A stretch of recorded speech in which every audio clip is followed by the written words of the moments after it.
well, we're going to move on and play Hit Miss Maybe. There's going to be 3 or 4 watches that we're going to review shortly.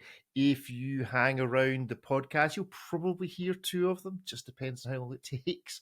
If you go to the YouTube channel, Blog to Watch Weekly Live, you'll get to see all 4 of them. And it is going to be a selection from something from Singer Reimagined. I'm not quite sure what they've reimagined, but we will get to find out.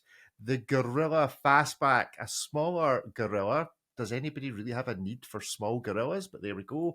Something oil-filled from Sinn. Big fan. Spoiler alert. And again, something a bit smaller, this time from Doxa. So do tune in whatever way you see fit to listen to all 4 of them. Let's let whoever is in the lobby into the room. Okay, so we are joined by Guy. We might be joined by Pete, but maybe Australian internet is struggling as it sometimes does. So let's do what is customary to start our show and find out who's here, where they are, and what they are wearing, or in David's case, probably what's somewhere across the room from him, behind a door, in a safe. Some watch he's thinking about that he might one day get to see. Yes. So let's start with David because he's top left on my screen. David, where are you? What you wearing? I'm in Budapest and I'm wearing a watch, actually. Woo! I just got this.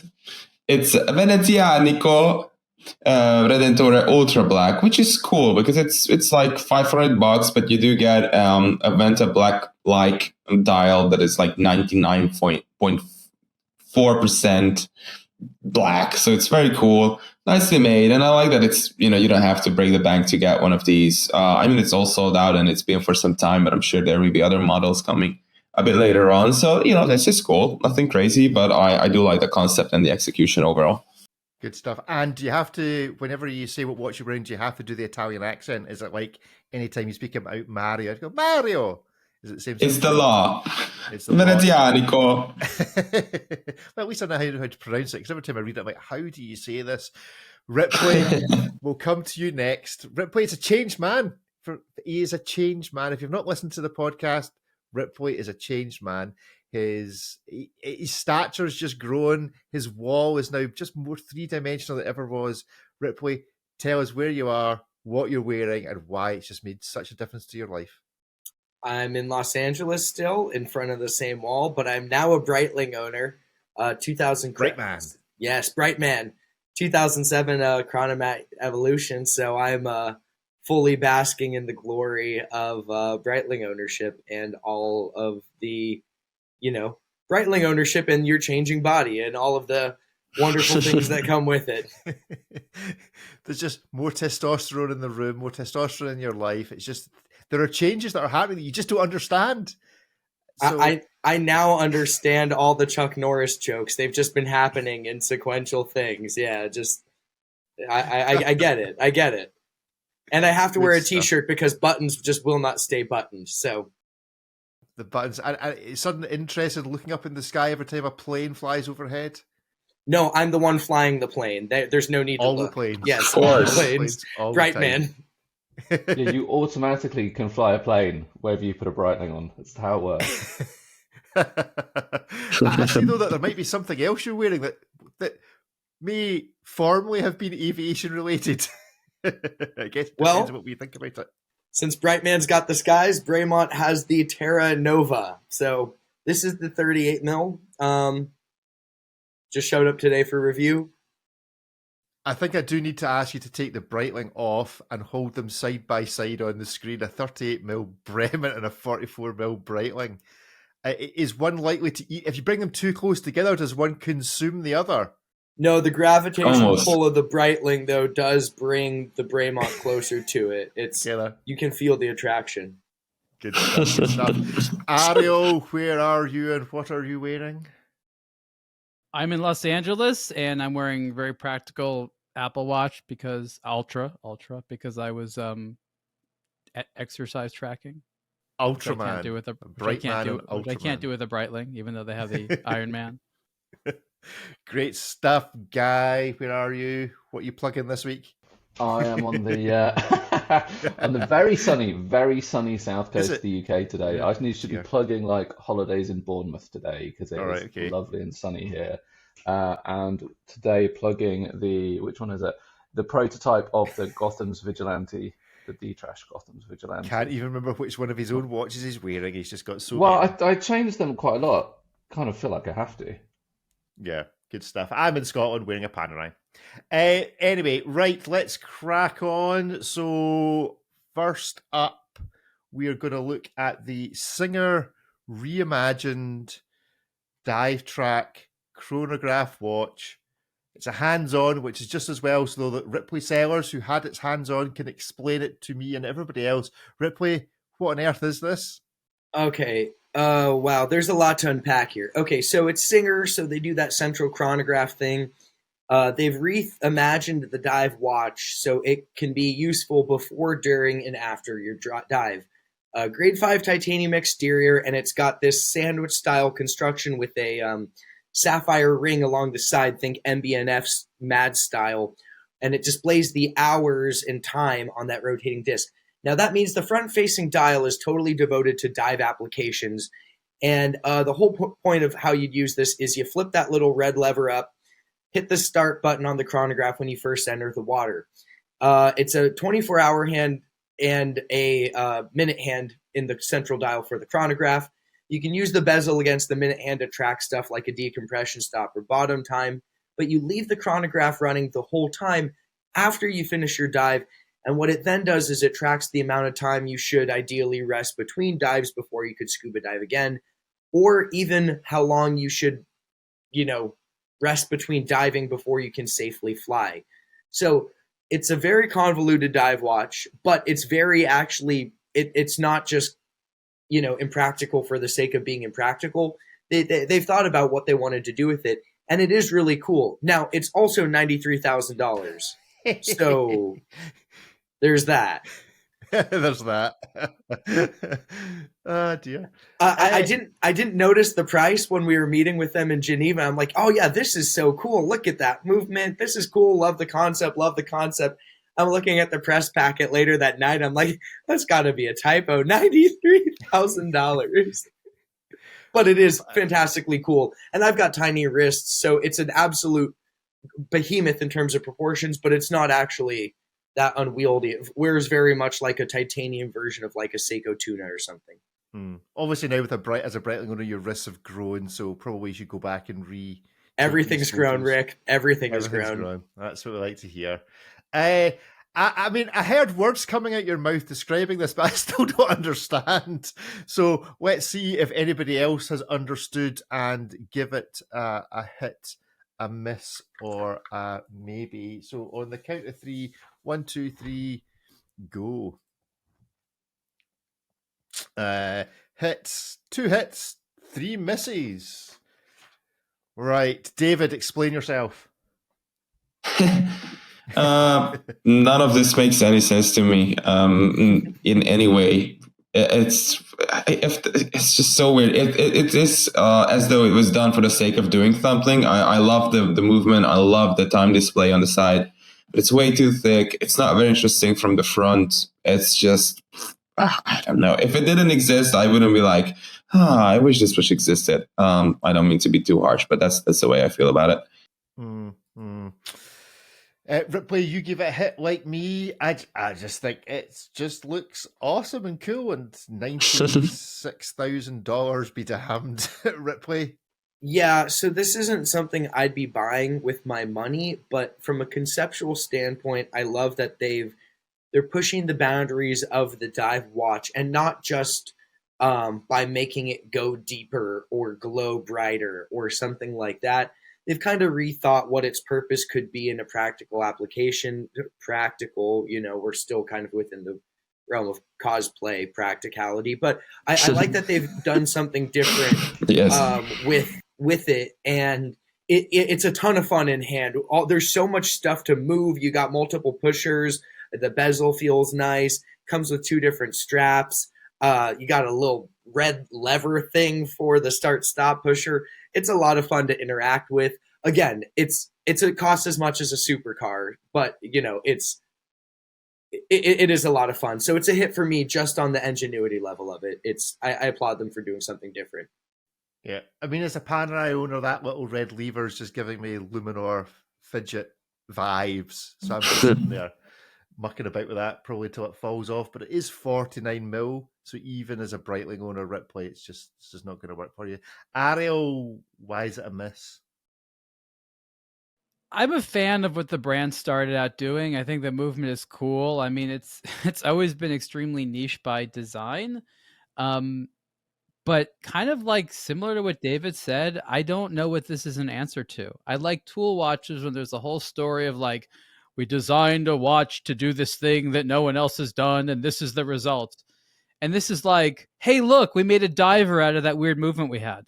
That's it. That's the whole thing. It's like, and the thing is, as well made as it might be, and as nice as the movement might be, I challenge anyone to wear this on a regular basis. Really, I don't think anyone would be like, man, this is the comfortable, chic, go to, diver watch. And that's the whole point of divers watches, is they're just sort of an easy wear. This is like, is this the right situation for this? I don't even know what that situation is. So glad it exists, I guess. Have zero interest in wearing it. Definitely not wearable, but this is all about doing something that nothing else has done. How else are you going to track 18 hours after you finish scuba diving while you've been eating hot dogs and lounging on the beach? I'm sure there's an app for that. I do think Sikon needs a shot at what is in the middle of this watch, the fly, chill, dive thing. That's calling out for a pastiche or some additional humor to be injected into it. You barely need it. Did you see the case back engravings? You've got literally like the no wiki wiki symbol like engraved on the case back. Yeah, it's also almost 20 millimeters thick. I mean, give me a break. It's also $100,000. Just remember, it doesn't make if you can't package something into less than 17 or 16 millimeters, you've not done a great job. It's not an engineering feat. It's unwearable. It's like a car that goes really fast, but it's 10 meters long. It doesn't make any sense. It does not apply. What was the car? I'm sorry. Thunderbirds called? Anybody remember the Thunderbirds? Was it the Pink Lady? No, is that? Oh, maybe. I don't. Which was that sort of vibe, basically. 20 meters long car. But make it a dive watch. Make it a dive watch. Guy, I feel some strap commentary coming on for the two not clearly quite shonky straps. I'm going to disagree with Ripley on something, because Ripley's like, well, it does this function and it's really innovative, but it only does that function if you fly every time you dive. Otherwise, the function doesn't work. And then a flaw. No, you can reset the actual function it's supposed to do. No, you can reset it if you dive again. That's what the dive section's for. So you start it, dive. I feel like the fly should have, you should be able to change the bit that says fly on the days you don't fly, and that should be an extra button for more beach time. And then it does something. Like Margaritaville or something like on that. Yes. But my main comment is, I'd take a Mad 1 and a Garmin dive watch at 90 grand and have achieved everything that this has done and be kind of happier. I'd be happier. Just be more content with You life. could tape a Mad 1 to a dive watch and it would still be thicker than the 19 millimeter height of this thing. Well, go and check that out on the Blog to Watch website. I haven't really had a good look at the comment section to see, but I bet you there's some humorous comments in there about the sheer scale of this watch. Okay, next up, something that was previously known for its sheer scale, but now not so much with this, and this is the Gorilla Fastback Touring Aurelia. 39 millimeters. Ariel, you and me are both big Gorilla fans and Fastback fans. Do you think we really need a 39 millimeter one in our lives? Well, that was the number one complaint. So if you were a Gorilla and you're like, what do we do next? And everyone's like, oh, everyone's making smaller watches. And they're like, okay, let's try that. So I wouldn't call it a women's watch, even though it has that sort of feminine name. Does it wear better than the original? Yeah, it's more comfortable. It's smaller. The dial, they went in a sort of very weird direction with this sort of steering wheel hour hand. And for me, that's the biggest issue. I'm okay with the case, even though it's very strange. And rather than having the ceramic black bezel, now it's just coated steel, DLC coated steel, which seems like a step backwards, but maybe there's a reason for that because this is not exactly a budget model. It's still like $1,500 or close to $1,800. So I think that the dial is where maybe a little bit of work could happen. But otherwise, I think it's actually pretty well done. Right, well, let's give it a vote. So on the count of 3, is it a hit, a miss, or a maybe? 1, 2, 3, go. Miss, maybe. Ariel is scrambling around for a maybe, so no hits. Okay, I gave it a miss because I don't understand. I mean, it's like the last watch. How on earth do you read the time on it? What time is it? Where's the hour If you hand? look at the black dial one, it's easier. So the black dial one, you can tell the time on way easier than the white dial one. Right, so the black dial one. Right, okay, because it's the white hand that you use to tell the time. Yeah, and the white dial one has that white bit as well, but it's more difficult. So, and also I've got I think the original is 44 mil. I don't want a 39 mil. I don't want to introduce this watch to more people. It's cool as it people that wear 44 mil watches. Like me and Ripley, the 44 mil watch gang. So there we go. David, how did you vote? Miss. Why? Yeah, I like the rotor in, and that's it. So I tried. I really did, but it's the entire concept. It's something that you sit down, you sketch it, and then you're like, well, I guess it's a sketch. It doesn't exist. Let's make it, and you make it, and then it doesn't work. David likes the Miyota 9 Series rotor. I was going to say, isn't that a standard rotor? A bit of engraving on it. I know. That should tell you something. Like the buckle. Could you like the buckle? The crown guards are cool. Like the crown guards. I hate those crown guards. While Ariel says that, because I had to look at this morning, I think they've scaled down everything but the crown guards. If you look at the big ones, I checked this on their website. If you look at the 44 mil, the crown guard, like the line flows down, and it looks like they've kept the same size crown guards on this, and they're too big. Well, you know what? Even in a smaller watch, you need no less protection for the crown. Well, the crown must be protected as well. But I genuinely think the crown and the crown guards are from the other watches, and they've scaled. It's like they selected it in Illustrator and scaled everything down. Well, you know how some brands have their shtick, like a really big chronograph pusher or something like that? Maybe Gorilla's thing should be just insane crown guards, the most over-engineered crown protection you could think of. Could be their thing. I want like a movement fitted to a crown guard. Whole watch is crown Can you do guard. that? Crown guard is all the time. Yeah, exactly. Ariel, you were accusing me of being the one that wanted to invent watches. Now David's at it. The whole point is we all have a desire to bring something new to the world. Yes. Ripley, was this something new? I mean, I said maybe if you really just wanted a smaller gorilla, I think this is right up your alley. But it also kind of lost a little bit of just that kookiness that I liked with the massive oversized gorillas. As others have mentioned, I honestly can't tell the time on the white dial one, like at all. I mean, it takes a firm minute, but if the hands aren't over a part of text, I have no idea which is the actual hand. But they're fun. First and foremost, they're fun. And so I kind of feel the same way about these as I did about the new HYTs.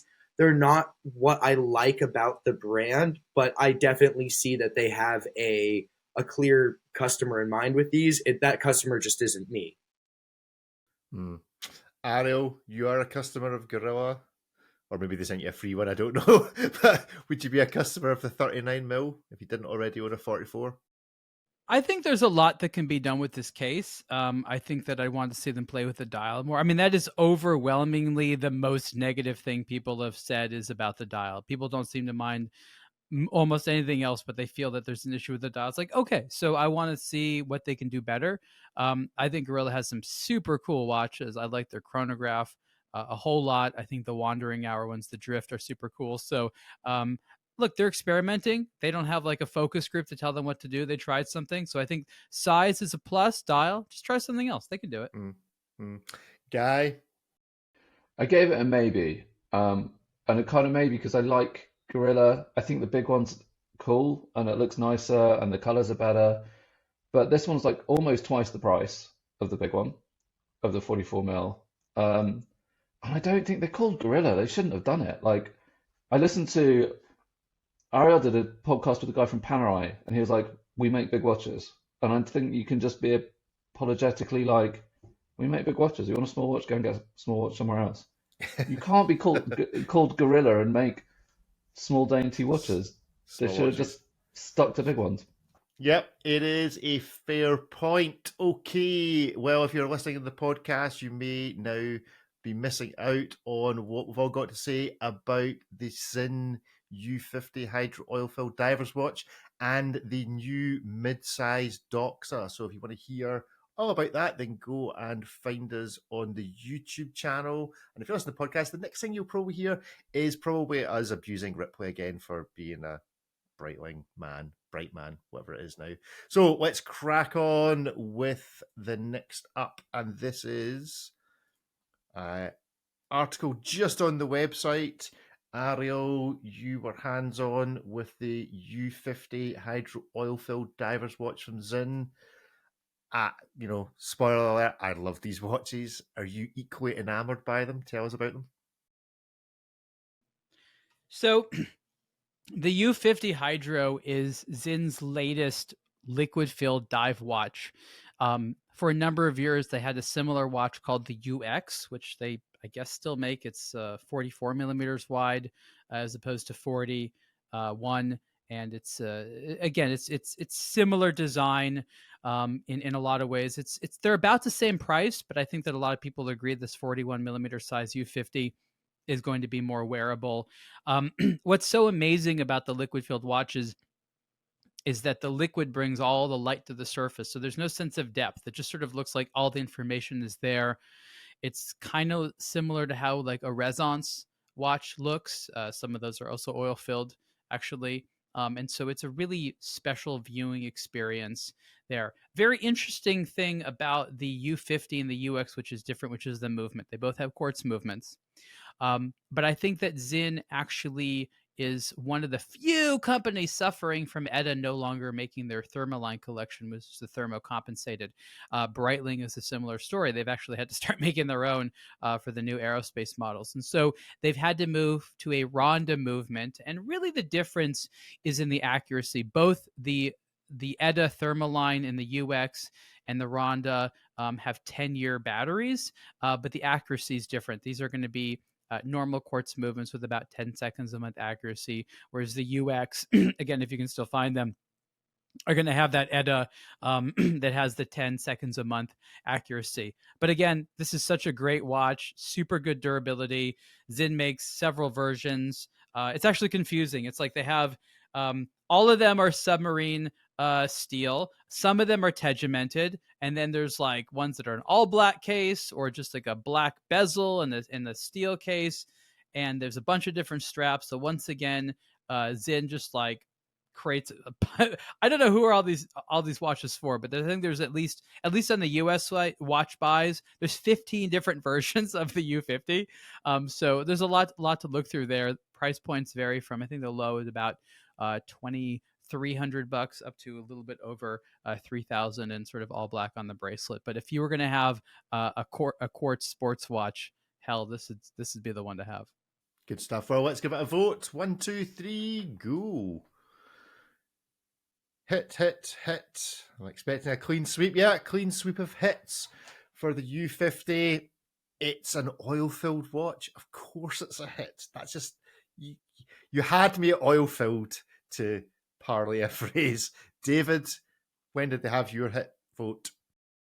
It's just fantastic, honestly. I would love to have one of these in for review and maybe one for myself. The effect, the overall feel of the watch, it's an all-encompassing feel of and sense of quality, which is rare these days. It's not stupid expensive. I mean, they're between $2,500 and $3,400. So they're not cheap, but they are extremely robust, beautifully made. It's just such a cool concept, and I could just play around with it. The way, of course, basically you read the hands in the dial, in a similar fashion when you read the time on a regular watch underwater, in the sense that even at the steepest of angles, you can still see somehow the reflections. It looks like as though the watch had a display stuck right to the crystal and not regular hands. It's a very cool effect that is unlike anything else I've ever seen. Ripley, experience of Sinn? Yeah, I love seeing these at Time to Watch. Is super cool. I love how the case back moves a little bit because the oil has to expand and contract. So that, the center of the case back is actually, they built it in because it's basically a solid mass of oil and movement parts. So there's the center of the case back can actually move. These are super cool. I would love to own one. I don't know what I would do when the battery finally gave out and I had to go. I'm not going to go bust out the olive oil at home and figure this out for myself. This is 100% going back to Sinn every single time. But I love these. I love that they do them.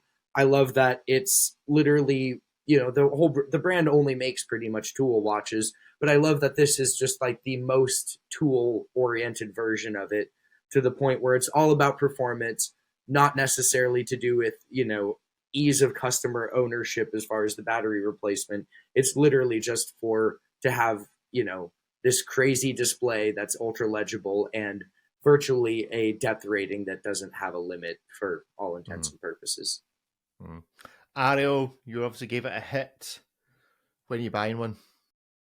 I'd actually like to see myself wearing one of these in the next year. I think they're really, really cool. What's great about it is you have 5,000 meters of water resistance in a very thin profile. And you can get one of those like very hardcore water resistant watches. We know how thick like the ones from Rolex or Omega or the other companies are. They're, we're laughing about 20 millimeters thick. Here you have what just looks like a normal 300 meter dive watch, which is 5,000 meters water resistant. And another cool thing is that Sinn engineered a way of removing the bubble. It used to be that oil-filled watches had to have a bubble because underwater, when the oil would expand, if there wasn't some negative space for it to expand into, it would pop out the crystal and defeat the purpose of having a water-resistant watch. And so what they did is they created a case back, which actually accordions out ever so slightly to accommodate the slight expansion in size that would happen from the oil under pressure. And that way you have no bubble, which is really, really cool. So you don't even have that lingering thing. So some people like that bubble, but to Sinn, no, we have to engineer a way out of that. So there's just a lot of things I thought about here. So, this really helps define for a lot of people what high-end quartz is. Guy, do we think that the solution to the previous Singer Reimagined is a small bottle of olive oil and a pipette to thin it down a bit? I think that makes quite a good point that when you compare this to the other crazy dive watch of like how much better and how much more functional this is at like a 20th of the price and a much nicer watch to wear that's much nicer designed that does the job of a dive watch a lot better. It's cool. I love black case dive watches generally. So I really like it. The only thing I'd say is I would have called it like the U5K, like 5,000, like make something of it going to 5,000 meters. Like I think that's pretty special that U50 doesn't. Like 5,000 meters on a thin dive watch is pretty amazing. Like shout about that a bit more instead of Hydro U50 doesn't really mean anything. But the rest of it, I love it. It looks great. It is funny that they call it the hydro when it's filled with oil and hydro. Yeah. Water, It actually goes way beyond that. They said that they've tested it to something like 12,000 meters or something like that. And the case holds up, but at around 6,000 or 7,000 meters, there's a little vacuum tube or something inside the movement that pops. The case is waterproof down to 12,000, but some tiny component in the movement fails at that amount of pressure, basically. Yeah, I think which it is has insane. A better story than the dial gives away, which could be like a good thing for those in the know. But like everyone makes such a massive thing about how deep watches go. I mean, none of us are going to 5,000 meters. It doesn't really matter, but Yeah. And just another thing, the bracelets on these Sinn watches are phenomenally comfy. So they're really nice bracelets. for what they are. So yeah, go and check that out on the website. It's a fresh out article. There is not even any comments on it yet, so maybe you could be the first to comment on it. Okay, finally for today, another one in the dive watch category and in the let's make it smaller, and that is the Doxa SUB 200T midsize dive watch. Ripley, you wrote up the hands-on on this. Do you feel, now that you're a bright man, that this just doesn't do it anymore at this size? Midsize, who wants a midsize anything? Rick, I could wear these as earrings. I think I'm still very much into them. I actually really like these watches. I'm a big fan of Doxa as a whole. For me, though, my favorite cases have always been like the classic Sub 300 and to a slightly lesser degree the Sub 300T, which is kind of the more modern version with a much higher depth rating, helium escape valve. And from an aesthetic point of view, the big difference is the flat crystal. These are quite a bit smaller than the standard Sub 300, Sub 300T. But they're not really just a shrunken down version of either model. They don't have any type of helium escape valve, so in that regard, they're kind of like the Sub 300 versus the 300T, but they have a flat crystal, more like the 300T. They're kind of their own thing that takes a lot of the kind of fan favorite 300, for lack of a greater term, design language, and then shrinks it down to a 39 millimeter case profile. So you get all the colors, and not just all the colors, two different types of finishing for them. So you get the flat, iconic, as they like to call it, style, or a sunburst, straps or bracelets. It's a whole assortment of models, but it's priced right in line with like the 600 series. So it's priced along the entry level side, although not their least expensive, but really cool watches. Good stuff, yeah. 1,550 USD. So is it hit and miss or maybe? 1, 2, 3, go. Maybes, one hit. David, let's start with your maybe. The maybe, I gave it a maybe because it really depends whether you like the way it looks on your wrist or not. I'm not really a fan of how they sit on my wrist, even though they're relatively thin. I love this crazy bracelet that they put on some of these. I really don't like the clasp and the extension. But yeah, it's a mixed bag a little bit, but I can certainly see why people love it. And I like a Doxa even more when it's well under 2,000 and not well over 3. So yeah, this is a strong maybe. Yeah, I give it a maybe. The price is really good. This is, 1,500 quid, but I give it a maybe because I'm worried, maybe Ripley, you can put me at ease, that with it being a smaller profile, is the dial now absolutely tiny? Because the dial's already tiny on the really big ones. The actual visibility, does this just feel like a 28mm watch that you're wearing? No, they did a good job of sort of altering and tweaking the proportions so that the dial just didn't turn into an absolute little marble stuck in there. If you look at the hands, just how far even the minute hand extends out, you'll notice is different on the two sizes. So while it does represent a pretty sizable decrease in total footprint, and I think this is part of the reason why they had to go with a flat crystal instead of a domed one.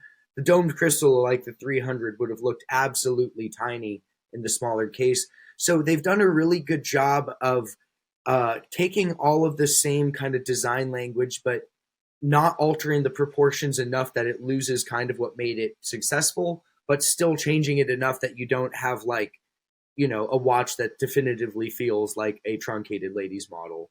But, it is it is a model that just further confuses Doxa's already confusing catalog. There's now so many similar options.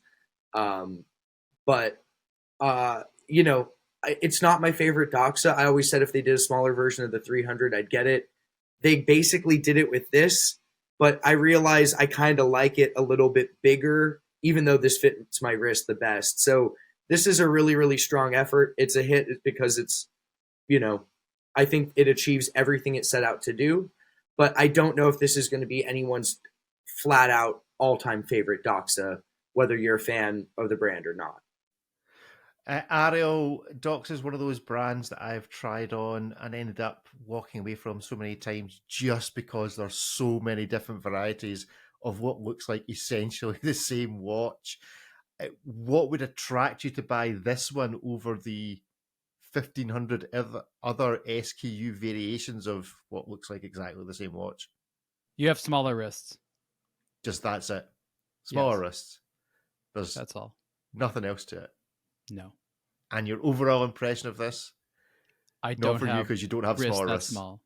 Don't I have like wrists that- Doxa. I don't need every one. I'd love to have like 1 or 2, maybe 3, the core Doxas that, are sized for me. And that would be Gone good. from a single 3, Doxa to 4. 4 in the space of 30 seconds.